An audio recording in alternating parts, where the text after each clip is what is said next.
legacy of Egypt is the legacy of all of Africa first and foremost, and the Europeans have no natural authority to say otherwise.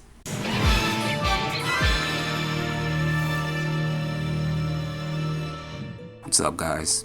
I'm speaking to you through this statue once again, and today we're going to be talking more about the academic empire and why they continue to corrupt the image of the ancient Egyptian, and we'll be doing that today using tomb paintings.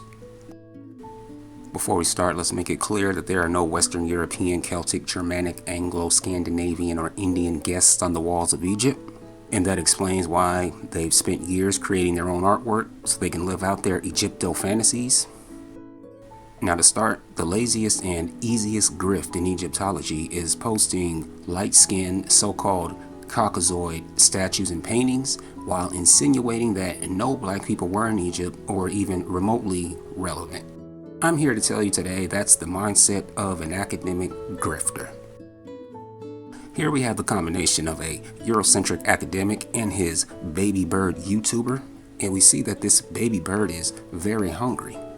Here they both say that a dark skin color is the sign of a Nubian, which is simply not true. Nevertheless, when we review the walls of ancient Kemet, I guess there's all kinds of Nubians all over these walls.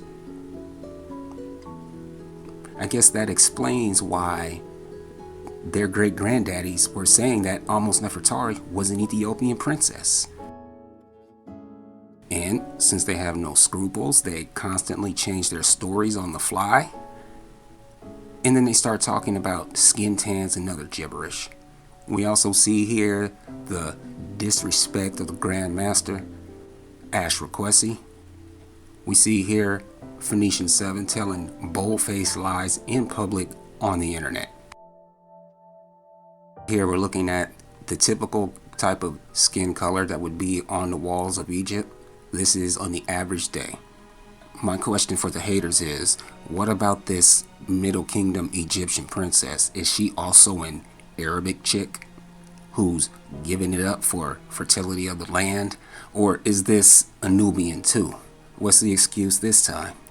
At the end of the day, we all know these discussions are ridiculous and are designed to distract us. Yet somehow the academic empire is able to get away with this, and many people play right along with it. The fact of the matter is, figures were represented in a variety of skin tones, and that includes jet black.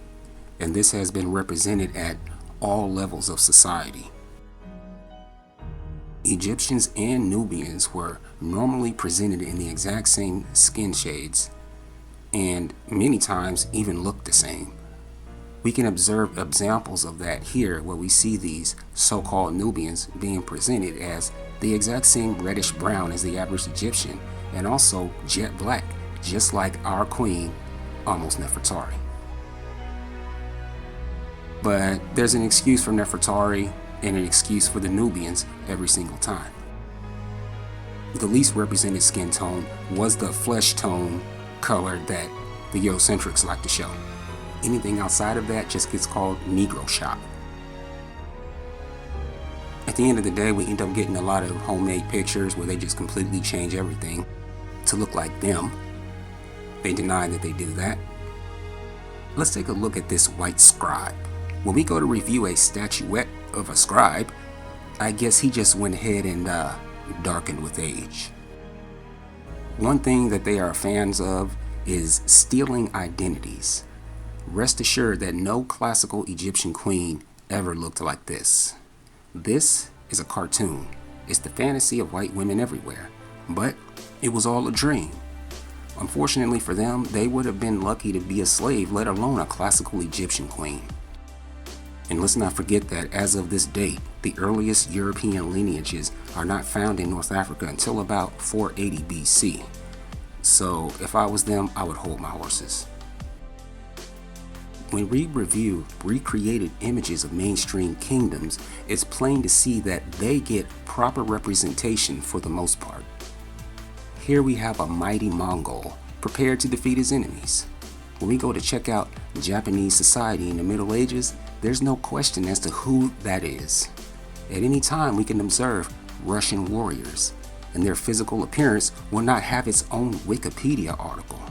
But when we go over to Africa to check out Mansa Musa, we're immediately greeted with a to steal Mansa Musa's identity. You can see for yourself right here that these people will post these fake paintings in places like Pinterest to turn African history into a Caucasian fantasy land. And so what we have here is people ignoring the original source and creating a Mexican fantasy, as I like to say. The History Channel is one entity that loves to do this. The part of that game is to pretend that they don't do it, and that it's all in our imaginations, that it's nothing more than SJW whining. Let's take a look at another example. Here we see a white girl posing as Mary Tatton, the daughter of Akhenaten. This is supposed to be the fantasy daughter that ran off to the ends of the earth to live with the Irish. The head on the top right is allegedly the head of the princess herself. Either way, it's definitely from the Armada period. This girl's immediate family was one of the most legendary and richest Egyptian families to have ever lived up to that point. They also left many examples of themselves. And despite this, the entire family has been recreated into fake Europeans who look nothing like anything that existed at that time. And the so-called woke black community allows this state of affairs to continue to exist, while also acting as gatekeepers in the black community. Or I should say, the woke black community.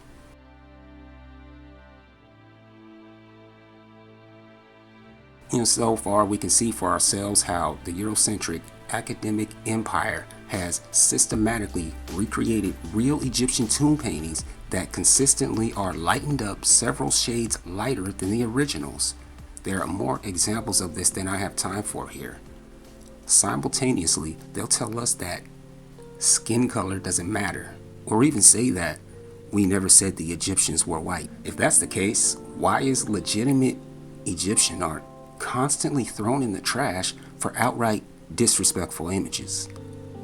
Because Egyptian history is African history, that's why. It's what they do with all African history. Look at Mansa Musa.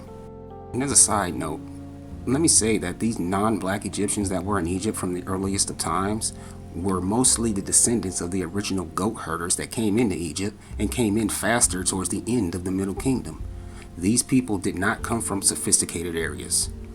Moving on, we can observe actual white-colored symbolic Egyptian images, and the Eurocentrics go wild with the selection bias and post these images as if thousands of years of evidence has been flushed down the toilet.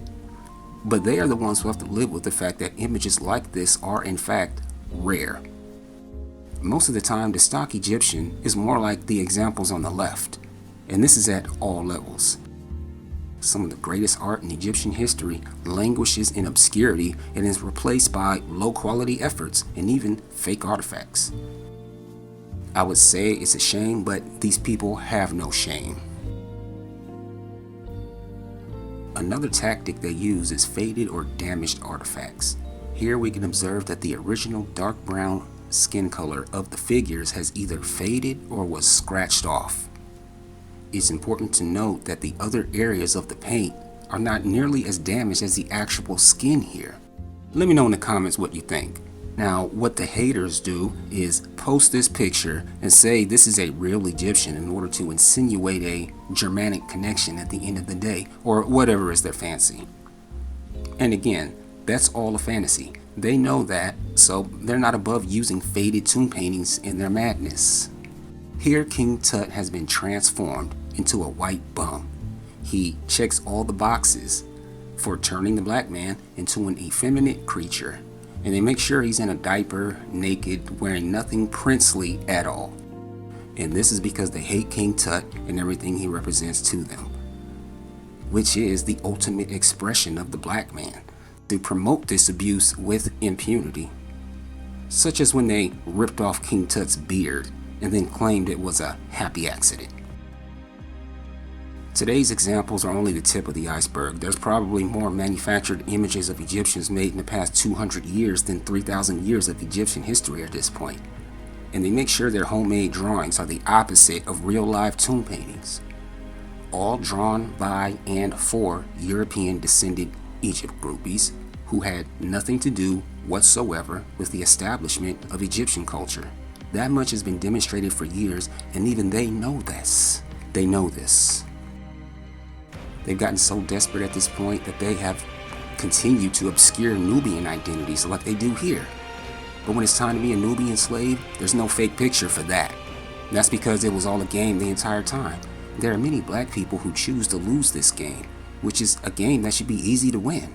But instead, they go along with this stuff while claiming to be pro-black. When something incredible shows up, they say the race and darkness of the Egyptian is not relevant to anything. And I say that it should have been that way in the first place. Instead, we're assaulted with fantasy images and fake artifacts left and right that look nothing like anything that was left behind. It doesn't matter what it is, their representation of Egypt will always feature flesh-colored, phony Caucasian people, as far as the eye can see, with nary a real Egyptian in sight. All while ignoring what is actually on the walls every single day. We found ourselves now in a situation where the slaves have now become the masters, and the Europeans have helped them create an Egypto-fantasy, which never happened, by the way. You can benefit by taking ownership of the history without permission and disregard the gatekeeping of the academics and Egypt groupies. Not only that, we never needed their permission for anything, especially when we consider that they've been academically bankrupt for at least 200 years, and it's only in the past 200 years that they even cared in the first place. Today we've taken a look at tomb paintings and the proper representation of the artifacts. This is something that has been abused for years. It's something that we have not been imagining. We've got to stop falling for the tomb painting debates and ask the Eurocritics, why don't you post the real images? Why are your books filled with cartoons? And why do you ignore the most incredible creations? While presenting yourselves as gatekeeping experts at the same time. That's because there was no gate to begin with. The legacy of Egypt is the legacy of all of Africa first and foremost, and the Europeans have no natural authority to say otherwise. And it's not the Egyptians' fault that the Europeans became instant groupies. They do have a history of being obsessed with other people's cultures. So if it wasn't Egypt, it would have been something else anyway. Thank you very much for watching, and I'll see you guys next time.